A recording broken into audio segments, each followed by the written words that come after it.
You are listening to 600 Second Saga. Today's feature is Gossamer by Erin Casey. Fairies born without wings were said to be cursed, but Elpis refused to accept that fate. Alchemists, magicians, witches, and warlocks had all tried to counter the wicked spell, but nothing could save the wingless fairies. A horrible fate befell them before they even grew too old. Humans would catch them, birds would eat them, and even their own kind would pierce their hearts with silver to stop misfortune from coming to the fairy tree. Elpis could not accept that such fairies were born only to live in fear and then perish at the hands of their brethren. If great magicians couldn't fix the spell, then perhaps a water fairy could. Clutching an ancient tome to her chest, Elpis ran down oaken stairs to her little abode, set far away from the nearest fairy tree. She'd built it alongside the base of a mountain, where fresh spring water was always available. Blue flowers dotted the roof of her home in a small circle. Inside her home was cool. Herbs dangled from strings in the ceiling, and magic lights burned in sconces. Though she'd been banished there, Elpis didn't resent her kin for their fear. She carried the book to a mushroom table and flipped through the pages until she came upon an ancient spell. Most of the text was written in the old druid tongue, but she'd added notes of her own in the fairy language. Elpis crushed rosemary, angelica, and myrrh in a mortar and pestle, her ebony hair sweeping over her pale arms. She trailed a delicate finger down the text and sprinkled in fresh mountain water. Her child's cry lent magic to the mixture. Elpis gazed upon her tiny daughter. She knelt beside the bassinet and stroked the babe's petal-soft cheek. "Not long, my bud."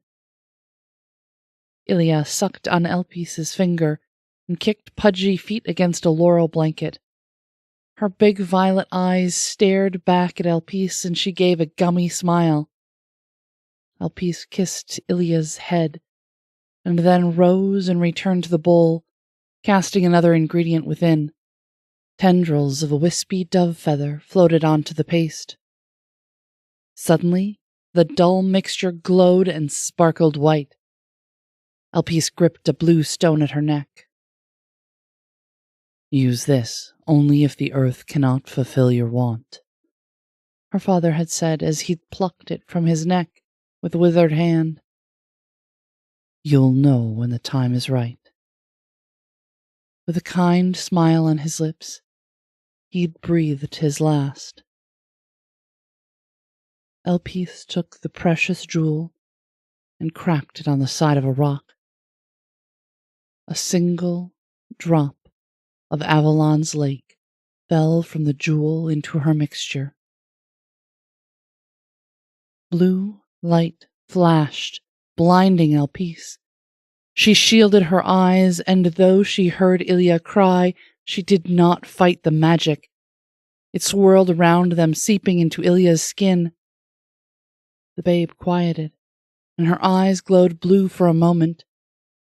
Elpis bit her lip and gathered Ilya in her arms. Sweeping aside her flowing azure skirts, she dashed down another set of wooden stairs. More magical light came to life in sconces hanging on stone walls. The flames danced on a crystalline lake, causing it to gleam with the source of her magic. Elpis stepped inside the waters and laid her daughter on the surface. "Please work," she begged the gods and goddesses of old.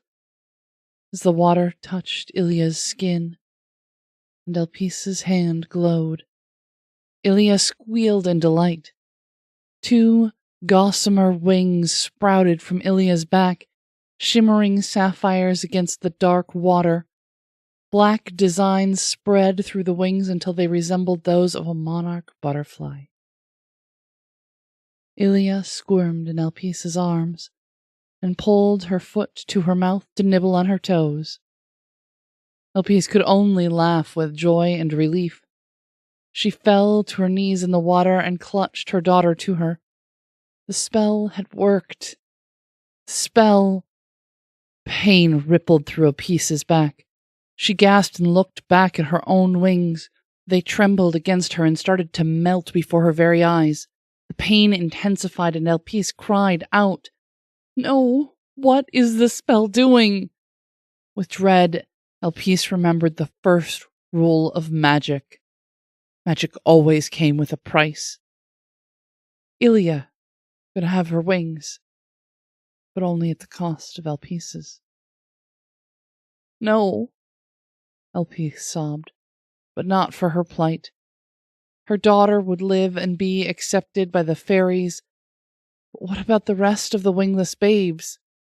Would their parents have to give up their wings for their children? She'd fixed nothing. "I'm sorry." Ilia's giggling subsided, and she cocked her head to the side.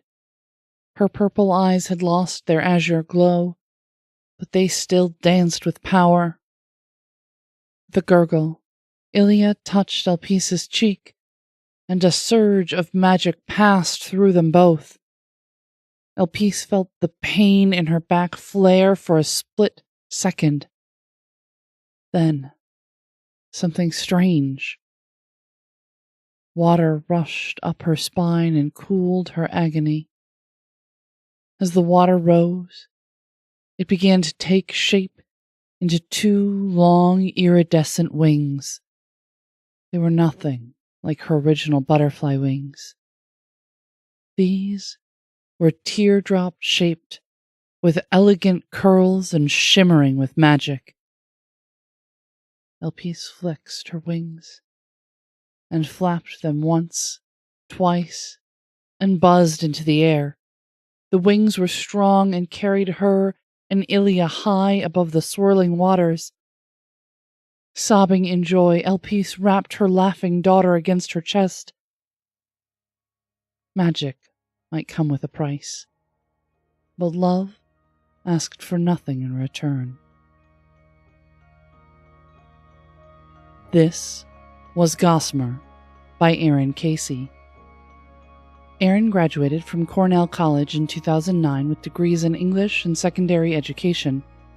She decided to expand upon her teaching knowledge by leading writing sessions for the Writers' Room. This is a literary organization that strives to encourage and foster community-based knowledge to help lead literary sessions and provide a safe, positive writing environment.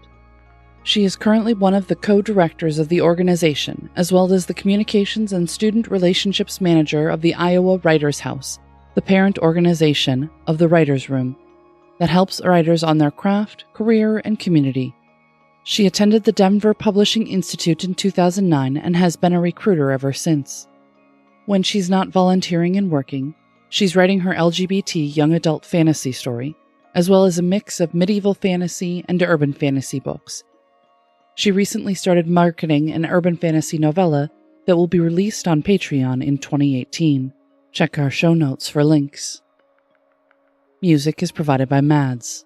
Learn more about 600 Saga, our authors, how to submit your flash fiction, and how to support the podcast in the show notes. This has been Mariah Avix and 600 Saga.